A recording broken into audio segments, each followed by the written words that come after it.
Dear learners, welcome to this session. In continuation of our previous lecture, we talk about changing nature of international conflict. I am Dr. G. Uma, working as an assistant professor in the School of Gender and Development Studies, Indira Gandhi National Open University. I am the course coordinator for this course. Let us look into the historical forces and their impact in the international conflict. According to Steven Pinker, in his book Angels of Our Nature, Why Violence Has Declined in the year 2011, he argued that levels of violence around the world have declined. Based on the analysis of levels of violence in different phases of history of humankind, Pinker argues that overall trend has been downwards both in terms of conflicts and resultant violence. Pinker further identifies 5 key trends in historical evolution of human civilization. They are as follows, as quoted in Human Security Report in 2013. First, let us start with pacification process. This is the transition was over 1000 years from hunter-gatherers, horticulture and other early human societies to the first agricultural civilizations and then nation state. These transitions have been associated with dramatic decreases in death rates from both war and homicides. Next is civilization process. From the late Middle Ages to the 20th century, accompanied the growth and consolidation of the nation state system in Europe. During this period, Europe has become more urban, more cosmopolitan, more commercial and secular in nature. Often highly repressive, the civilizing process was associated with declines in homicide rates that ranged from 10-fold to more than 50-fold. Third one is humanitarian revolution. This was started in the 17th and 18th centuries. It was associated with the decline and eventual abolition of slavery, with the slow elimination of judicial and other forms of torture and a long-term reduction in all manner of other cruel and inhuman practices. Next one is long peace.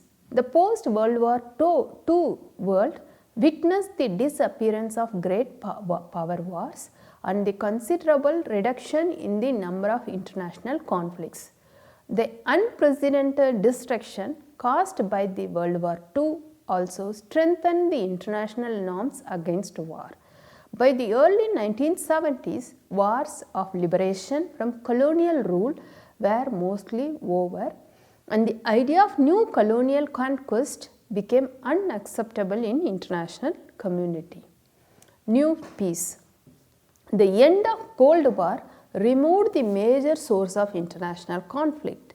The period also witnessed emergence of global security governance, reduction in intrastate conflict, greater impetus to globalization, expansion of democracy around the world, expansion of mass media and greater incentives for cooperation among nations. So, now let us see the patterns of contemporary international conflict. Let us look at the warfare in contemporary international order. Even a cursory glance at the pattern of contemporary international conflicts would reveal that we are moving into an era where large-scale international conflicts or wars are becoming increasingly relevant. The utility of war as a rational instrument of states' policy to gain political objective is being seriously questioned. This was told by Kenneth Booth in 1991. Territorial disputes do exist and they can be cause of interstate armed conflicts. For example, India and Pakistan have long-standing dispute over Jammu Kashmir. India and China also have a dispute over demarcation of borders. However, the interstate conflict in contemporary international order are not restored for the reason that generated such conflicts in the past. In the post-World War international order, there have been a number of developments both at ideological and structural level that have strengthened global norms against war. There have been concerted efforts by the UN and other international agencies toward prevention and management of conflicts. In addition, the imperatives of globalization and the resultant interdependence, expansion of mass media, information technology, emphasis on trade and development have created an environment where armed conflicts and wars are not encouraged.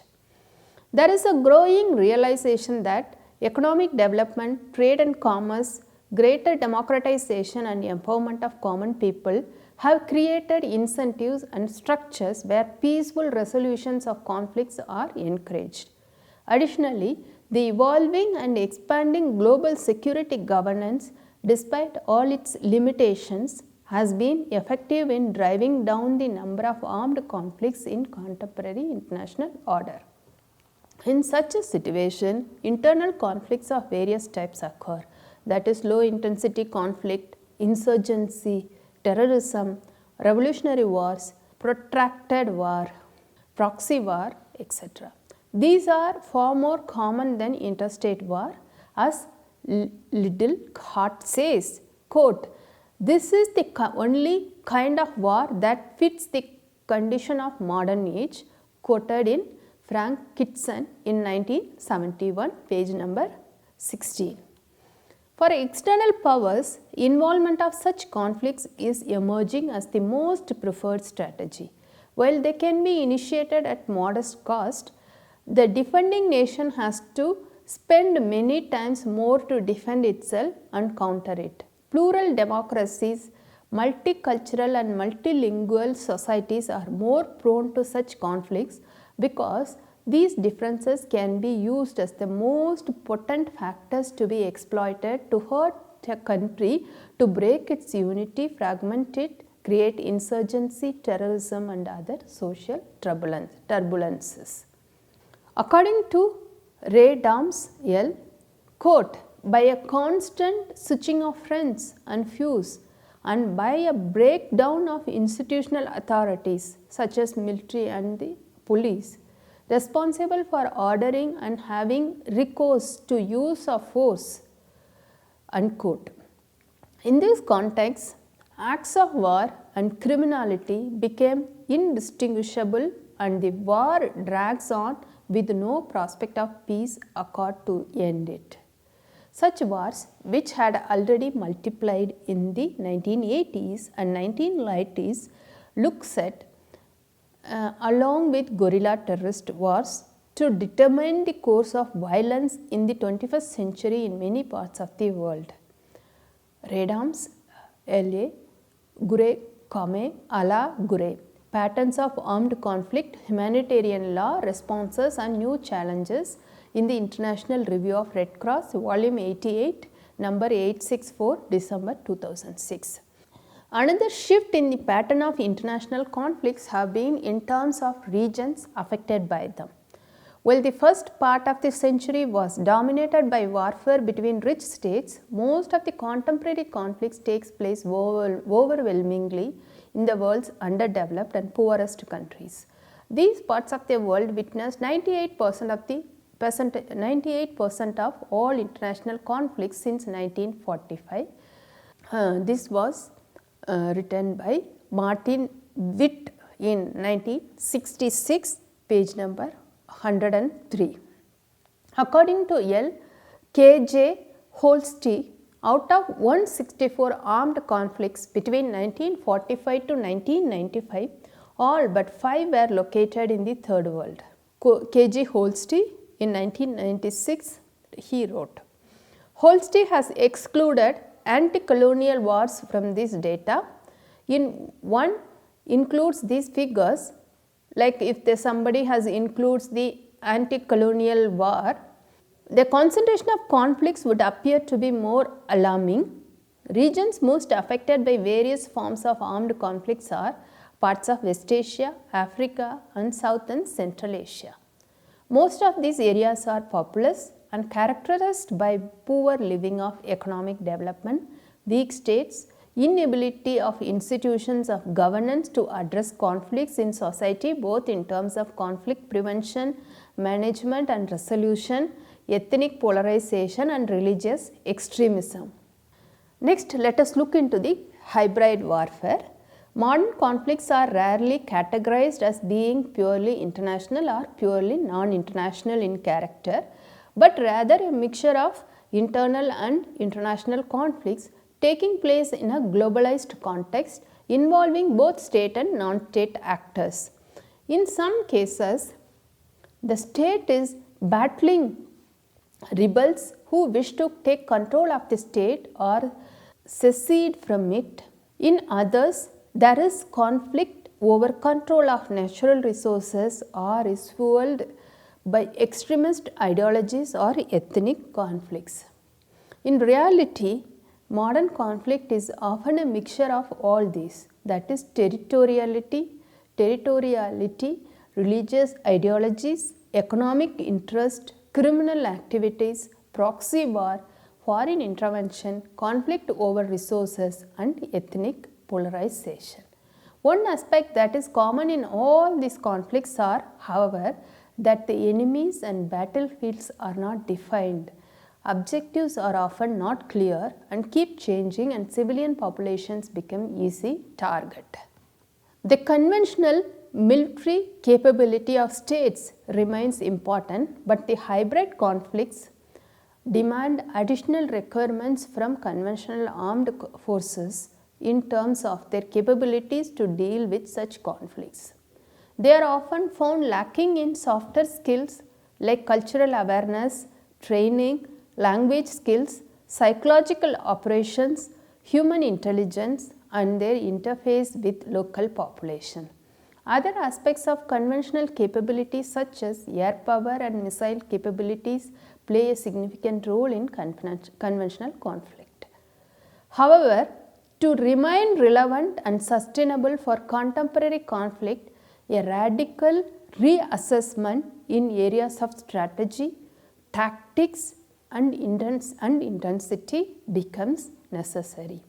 In the absence of a defined battlefield or enemy, innocent civilians often become target, and that only helps the rebel forces in consolidating their positions among civilians. The focus therefore should be to minimize collateral damage and enable the provision of intimate close air support to ground forces.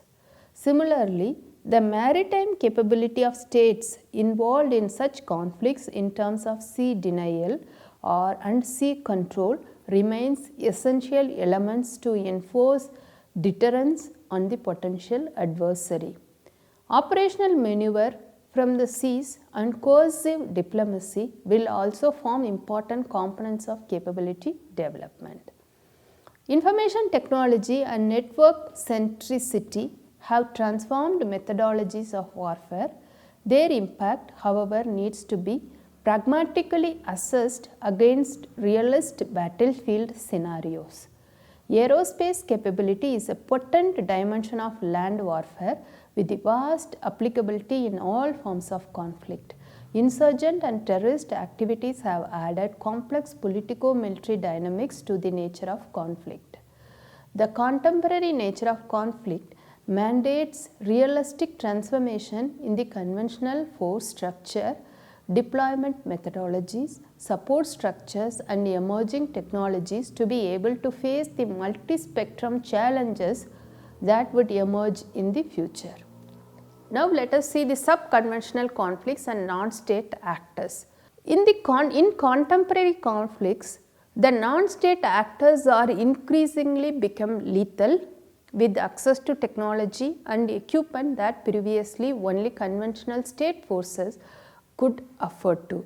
Almost all contemporary conflicts such as in Syria, where great powers are involved primarily to serve their political interest, Lebanon war in 2006, Russia-Georgia conflict in 2008, Sri Lanka conflict in 2009 and Operation Enduring Freedom in Afghanistan clearly indicate growing importance of non-state actors. In almost all the theatres of conflict, non-state actors have cross-border linkage in terms of support structures, source of finance, state support, arms procurement and safe haven. In many of the countries, internal conflicts are often exacerbated and sustained through these cross-border linkages. Though internal factors remain important, many of these movements have grown and are sustained due to their cross-border linkage in terms of state support, financial network, arms supply and ideological affinity with similar groups. Subconventional wars are fought for winning the political loyalty of the people and are people-centric. These wars are always protracted and political outcomes are determined by the staying power reflected in political will and the ability to achieve the desired strategic effect by application of all means. Technology has empowered the individuals and today even the single terrorist or guerrilla can cause severe damage to adversaries through cyber, financial and kinetic attacks which earlier only large organizations and states could do. The dynamics of deterrence and escalatory control are more relevant against non-states. Against non-state actors, these capabilities have little effect. However, several diplomatic, informational, military and socio-economic measures can be effectively used in a contemporary and comprehensive approach to enforce restraint on the activities of non-state actors. Let us see next religious extremism and terrorism. Religious extremism and terrorism has emerged as one of the key patterns of international conflicts. So, based on these two lectures, now I would like to sum up my both lectures. In this both lectures, and when you read unit 2, you must have read and listened the meaning, scope and character of international conflicts which have evolved over the years to incorporate changes in social, political, economic and technological field at the level of international system and their constituent units. In the literature of international relations, the concept has been treated as a very complex subject with divergent definitions and perspectives. Historically, interstate armed conflict or war between two or among states have been considered as dominant form of international conflict. However, in contemporary international system, the pattern of conflict is changing. They are different from wars that took place in early 20th century, primarily in Europe in terms of tactics employed, weapons used, the objectives to be achieved and nature of parties involved in conflicts. Over a period of time, our understanding of conflicts has expanded to include subnationalities, terrorists, insurgents, religious extremism and ethnic interest. This reflects evolution from the first generation of warfare to the fourth generation of warfare. Even a cursory glance at the pattern of contemporary international conflicts would reveal that we are moving into an era where large-scale international conflicts or wars are becoming increasingly irrelevant. On the other hand, internal conflicts of various types occur: low-intensity conflict, insurgency, terrorism, revolutionary war, protracted war, proxy war, etc. These are far more common than interstate war. For these two lectures and this unit, these are the references given by us. If any learner or listener interested to read further, to know further about this topic, you can very well read these books quickly. I want to mention few of the books. First is Barry R. Posen, The Security Dilemma and Ethnic Conflict in Michael E. Brown edited Ethnic Conflict and International Security, published by Princeton University Press 1993. The Decline in Global Violence, Evidence, Explanation, Contestation, Human Security Report 2013, that is Human Security Report Project, Simon Fraser University. Frank Kitson, Low Intensity Operations, Subversion, Insurgency, Peacekeeping, Faber and Faber, London 1971. Like for example, Jet Odermatt, we have given the web link to download the document. And another important reference is K. Subramaniam, Covert Operations Pose New Challenges for Indian Security, World Affairs, Volume 1, Number 4, October-December 1997. K.G. Holsti, International Relations Theory and Domestic War in the Third World, The Limit of Relevance in Stephanie G. Newman edited International Relations Theory and the Third World, Macmillan, London 1998. Like for example, Kenneth Booth, New Thinking About Strategy and International Security, published by HarperCollins, London 1991. Kenneth N. Walls, Theory of International Politics, reading, M.A. Addison, Wesley 1979. Martin von Kriebel, On Future War, London, Braces 1991. Oliver Ramsbotham, Tom Woodhouse and Hugh Meal, Contemporary Conflict Resolution, 2nd edition, Polity, Cambridge 2005. Steven Pinker, Angels of Our Nature, Why Violence Has Declined, Viking Books 2011. Quincy Wright, A Study of War, University of Chicago Press, Chicago 1942. Stephen R. David, The Primary Internal War in Stephanie G. Newman, edited International Relations Theory and the Third World, Macmillan, London 1998. Steven Pinker, Angels of Our Nature, Why Violence Has Declined, Viking Books in 2011. Jet Odermatt, we have given the web link to download the document. Radam's Patterns of Armed Conflict, Humanitarian Law Response and New Challenges, International Review of Red Cross, Volume 88, Number 864, December 2006. These are the references. If anybody is interested, they can very well go through these references and read more about this topic. So thank you listeners, and thank you our learners for listening this topic. Hope you enjoyed this lecture. We will meet again in the another topic. Thank you so much. Once again, thank you so much for patiently listening this lecture. Thank you.